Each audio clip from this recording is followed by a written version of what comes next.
Welcome to the Hardware Stack, January 4, 2026. Today we cover Samsung Display's V-Stripe QD-OLED launch, Micron's HBM R&D funding, Nvidia's CUDA tile, and US chip equipment approvals for TSMC and Samsung. Samsung Display has mass-produced the world's first 360Hz V-Stripe QD-OLED panel featuring a 34-inch ultra-wide display. This panel achieves 1,300 nits of peak brightness and is certified for HDR. True Black 500, meaning 500 nits of peak brightness across 100% of the panel. The V-Stripe subpixel layout arranges red, green, and blue subpixels vertically next to each other, like upright pillars, addressing text fringing issues that plagued previous QD-OLED panels with their triangular subpixel arrangements. This vertical arrangement aligns with Windows font engine requirements, improving text clarity significantly, especially on larger screens like this 34-inch ultra-wide. The panel also benefits from Samsung's top emission structure, which enhances brightness advantages through improved organic material efficiency and design optimization.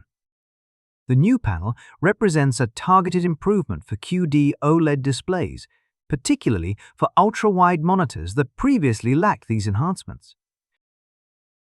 Micron has secured NT 4.7 billion, approximately $149 million in subsidies from Taiwan's Ministry of Economic Affairs under its A+ Corporate Innovation and R&D Enhancement Program. This funding supports a 3-year HBM R&D project from November 2025 through October 2028, with Micron covering 60% of the NT 11.75 billion total budget. The project aims to develop leading-edge HBM technologies featuring vertical stacking of multiple DRAM dies and an ultra-wide interface, delivering high bandwidth per watt.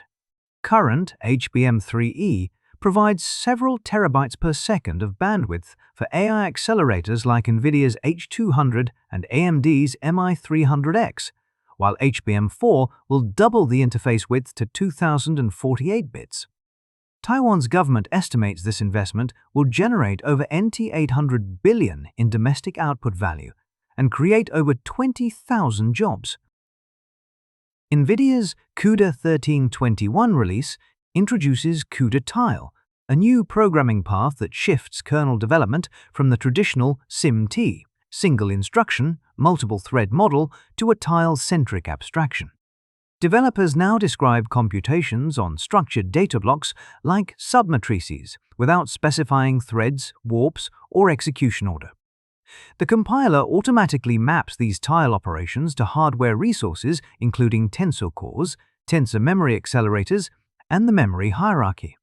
CUDA tile IR serves as a virtual instruction set for tile workloads, providing long-term stability across GPU generations, starting with Blackwell-class GPUs, compute capabilities 10.x and 12.x.